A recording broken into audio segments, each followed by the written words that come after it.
First ever factory outlet Mukunda jewellery KPHB Kothapet Khammam Somajiguda Hanmakonda. నమస్తే రమగారు. నమస్తే జయ. రమగారు, సెల్ఫ్ రెస్పెక్ట్ వర్సెస్ యాటిట్యూడ్, ఈ రెండింటికి తేడా గుర్తించలేకపోతాం రమగారు. అంటే ఏం జరిగినా, ఎవరు ఏం మాట్లాడినా, లేకపోతే తానే ఏం మాట్లాడినా అది నా సెల్ఫ్ రెస్పెక్ట్ అనుకుంటాం. అంటే యాటిట్యూడ్ బయటకు వచ్చేస్తూ ఉంటుంది, దాన్ని సెల్ఫ్ రెస్పెక్ట్తో కవర్ చేస్తూ ఉంటాం. కానీ మనకి మనం గుర్తిస్తాం కదా, దాన్ని మార్చుకునే ప్రయత్నం మనం చెయ్యాలా? అలాగే కొనసాగితే వచ్చే ఇబ్బందులేంటి? అహంకారము, ఆత్మవిశ్వాసము, లేదా సెల్ఫ్ రెస్పెక్ట్, ఆత్మాభిమానం. ఆత్మాభిమానం, అహంకారం అంటే ఇప్పుడు సహజంగా యాటిట్యూడ్ ఉండే వాళ్ళు కొంతమంది ఉంటారు, సహజంగానే అహంకారంగా ప్రవర్తించేవాళ్ళు. అన్నీ నా ఇష్టం, అన్నీ నేను చెప్పిందే, ప్రతిదీ నాకు నచ్చినట్టే జరగాలి. ఇది బేసిక్ ఇన్స్టింక్ట్గా సహజమైన లక్షణంగా కొంతమంది పిల్లల్లోనే కనపడుతుంది. పిల్లలు అమ్మో ఇంత పిల్లగా దానికి ఎంత పొగరో అంటావు, ఛాలెంజింగ్గా మాట్లాడటం, ప్రతిదీ తగ్గను నేను ఎందుకు తగ్గాలి అనే ధోరణి పిల్లల్లో ఉంటుంది కొంతమందిలో. ఇవి మనం పేరెంట్స్ చూసినప్పుడు పిల్లలకి ఇప్పుడు ఏంటంటే మనకు 1, 2 కదా జయ, పిల్ల అట్లా ఉంటే దాన్ని ఎంకరేజ్ చేస్తారు జయ. మురిసిపోతారండి, మురిసి ముఖచక్కలైపోవటమే, మామూలుగా కాదు. నిజమండి, మురిసి ముఖచక్కలైపోవటమే. దాని ప్రతివేశాన్ని ఒప్పుకుంటారు. యా అనట్లేదు రమగారు, ఏ అంటారు. నువ్వు అంటున్నావు జయ? అమ్మా అంటమా అంటలా అనాలి రమగారు, అనాలి. అనకపోతే వీళ్ళకి కంట్రోల్ ఉండదు. అవును, దీనివల్ల వీళ్ళు మొహం పగలు కొట్టించుకుంటారు పదే పదే, జీవితం అంతా ఎదురు దెబ్బలే తింటారు. ఇప్పుడు మనకి ముద్దు, ప్రపంచానికి ఏం ముద్దు? సమాజంలోకి వెళ్ళొద్దు పిల్లలు, అది కష్టం కదా. అవునవును. దీన్ని అణచటం, కంట్రోల్లో పెట్టడం, ఈ యాటిట్యూడ్ సరి అయిన దాంట్లో ఉంటే అదే ఆత్మాభిమానం అవుతుంది. అర్థం కాలేదండి, ఎట్లా? ఈ యాటిట్యూడ్, అహంకారపు ధోరణి ఫ్రేమ్లో ఉంటే ఆత్మాభిమానం అవుతుంది. ఓకే, ఒక విషయానికి అండర్లైన్ లో ఉండాలి, లోపల ఉండాలి. నా తప్పు లేనప్పుడు నేను సరిగ్గానే, నా తప్పున్నా సరే నా ఇష్టమైన అనకూడదు. నా తప్పున్నా నాకేం తక్కువ, నేను చచ్చినా విన్ను అనేది యాటిట్యూడ్, అహంకారం. నా తప్పు లేదు, నా తప్పే లేకుండా, నా తప్పు లేనప్పుడు నేను ఎవ్వరికీ తలవంచను అనేది ఆత్మాభిమానం. తప్పున్నా సరే నా ఇష్టం అనేది యాటిట్యూడ్ మనం చెప్పుకుంటున్నది. అవునవును.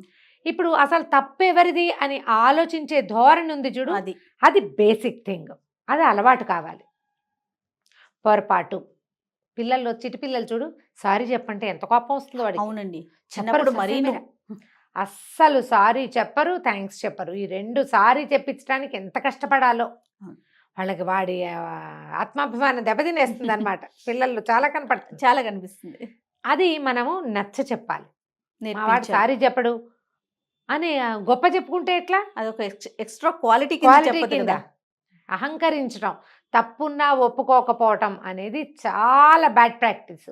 అది చిన్నప్పుడు ముచ్చట గొలుపుతుంది, కానీ పెద్ద అయ్యాక ఆ పిల్లలు పరమహింసని ఎదుర్కొంటారు ప్రపంచం నుంచి.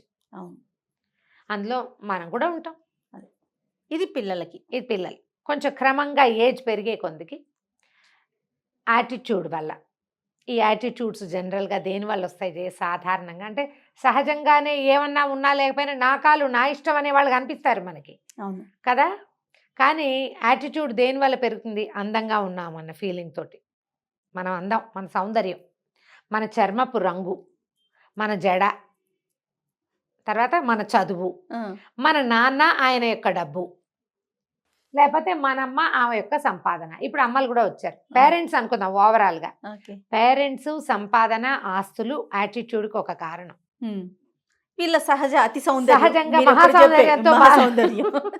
మహాసౌందర్యంతో బాధపడే వాళ్ళకి యాటిట్యూడ్ ఎలాగో ఉంటుంది.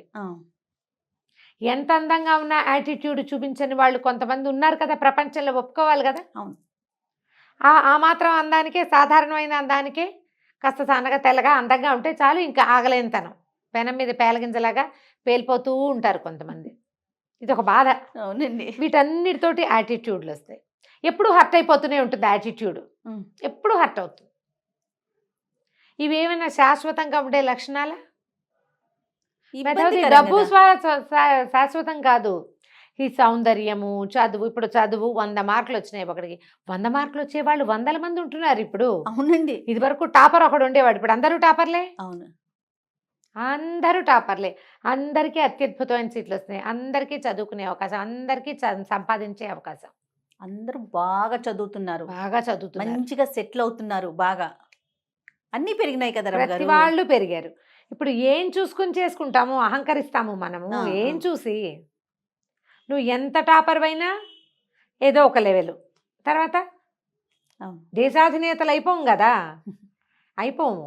ఇది ఆలోచించాలి. ఈ యాటిట్యూడ్స్ జయ, నేను చూసిన సందర్భాలు అయితే కాస్త సంపాదన రాగానే ఆడపిల్లలు మగపిల్లలు కూడా పేరెంట్స్ దగ్గర నా ఇష్టం, నా డబ్బు, నా సంపాదన, నేను సంపాదిస్తున్నాను నేను ఒకటి. అక్కడి నుంచి అక్క చెల్లెళ్ళు అన్నదమ్ములతో, సిబ్లింగ్స్ తోటి,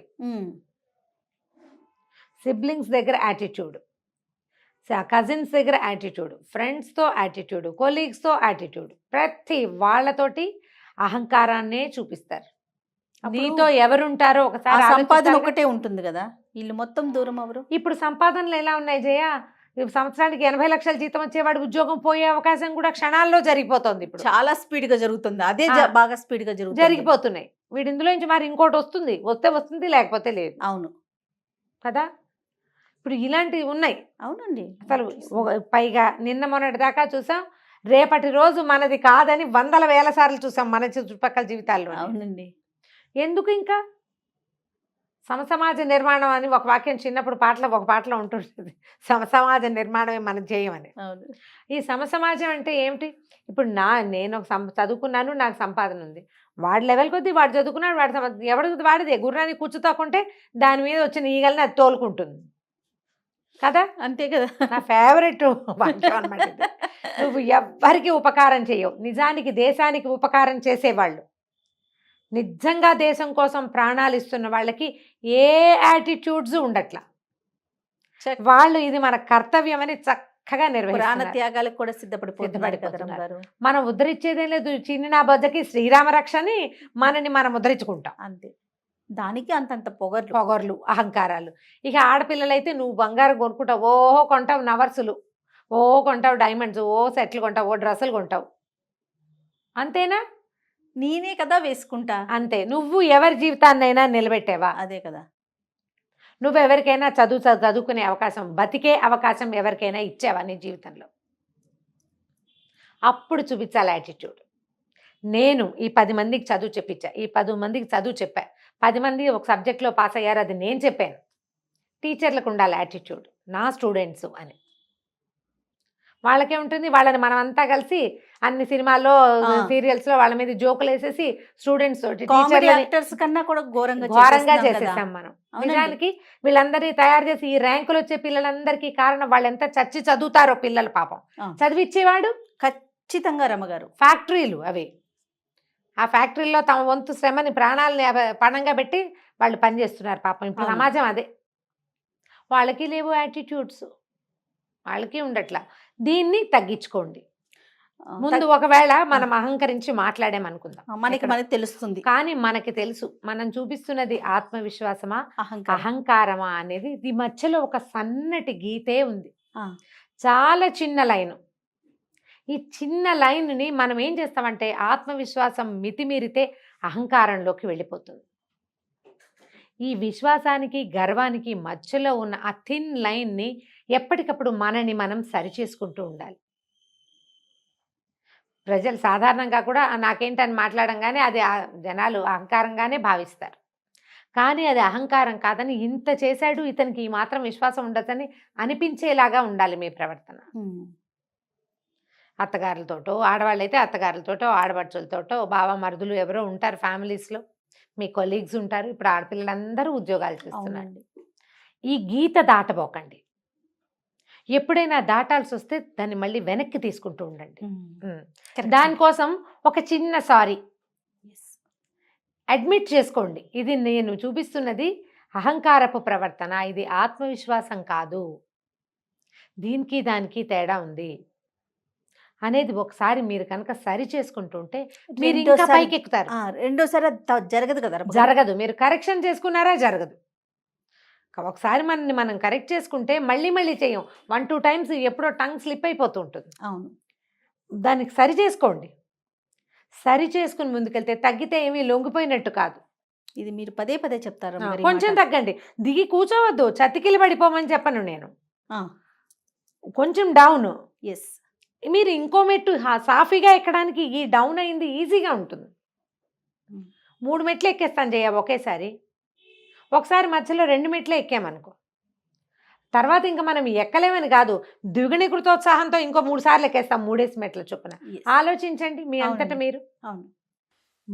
మన పొరపాటు, మనం అహంకరించాము, మనం యాటిట్యూడ్తో ప్రవర్తించాము అని మనకే అర్థం అవ్వాలంటే ముందు ఎప్పుడు కూడా మనకి ఒక సొంత అద్దం ఉండాలి. రోజు మొహం చూసుకుంటాం, ఒకసారి బుద్ధిని చూసుకోవాలి కదా. మన ప్రవర్తనని చూసుకోండి. నేను ఎంత మటుకు కరెక్ట్ అద్దంతో పాటుగా బుద్ధిని కూడా చూసే ప్రయత్నం చూసుకోవాలి. చేయాలి కదా. చూసుకోవాలి. మొహం చూసుకుంటే సరిపోదు కదా. అందంతో పాటుగా అందంతో పాటు బుద్ధిని కూడా చూసుకోవాలి అద్దంలో. మన ప్రవర్తనని విశ్లేషించుకోండి. నేను కరెక్టేనా, నేను సరిగ్గా ఉన్నానా అని విశ్లేషణ చేస్తే మీ అందం ద్విగుణీకృతం అవుతుంది. మళ్ళీ మెరుగులు దిద్దుకోమా, ఇంకోసారి మొహం చూసుకొని ఇంకోసారి పౌడర్ ఎక్కడైనా ఎక్స్ట్రా అయిందా, కొంచెం జుట్టు బాగుందా లేదా చూడమా. అలా చూస్తాం కదా. మళ్ళీ తరిచి మీ ప్రవర్తన ఎలా ఉందో చూసుకోండి. ఇది మీరు టీచర్లుగా ఉన్నప్పుడు, ఉమ్, పై లెవెల్ ఆఫీసర్స్గా ఉన్నప్పుడు, అవును. ఏదైనా ఒక గ్రూప్ హెడ్గా ఉన్నప్పుడు బాగా ఉపయోగపడుతుంది. అవును. ప్రాజెక్ట్ లీడ్స్ ఉంటారు, వీళ్ళు ప్రోగ్రామ్ లీడ్స్ ఉంటారు కదా. మొత్తం గుంపుకి ఒక 30 మందికి పైన హెడ్. అవును. మీరు గనక ఎప్పటికప్పుడు మీ ప్రవర్తన లోపాలని సరి చేసుకుంటే, నేను ఎక్కడైనా అతిగా బిహేవ్ చేస్తే మీ దగ్గర 30 మంది 60 మంది అవుతారు. మీరు ముందుకెళ్లేందుకు మిమ్మల్ని అవకాశం మీరు ఉంటుంది. సరి చేసుకునే పద్ధతి ఎక్కువ అవకాశాలను కల్పిస్తుంది. సరిగ్గా ఆలోచించండి. ఒకటి, నువ్వు చెప్పినట్టుగా సెల్ఫ్ రెస్పెక్ట్కి యాటిట్యూడ్కి ఉన్న గీతని నేను ఎప్పుడెప్పుడు క్రాస్ చేశాను అనేది ఓసారి ఆలోచించుకోండి. ప్రతి వాళ్ళు కనీసం 10 వేళ్ళు వస్తాయి. అవునండి. ప్రతి వాళ్ళకి పునరాలోచన చేసి ఆ గీతని సరి చేసుకోండి. వీలైతే ఆ గీతని కొంచెం పెద్దది చేసుకోండి. దీంట్లోంచి దాంట్లోకి వెళ్ళకూడదు. మనం సన్న గీతలు దాటేస్తాం, గీత పెద్దది ఉంటే దాటం. పెద్ద గీత పెట్టుకోవాలి. అవునండి. అవును. అప్పుడు మనం కరెక్ట్గా ఉంటాం. రైట్. మీ తప్పు లేకుండా చేసుకోండి. నమస్తే. నమస్తే.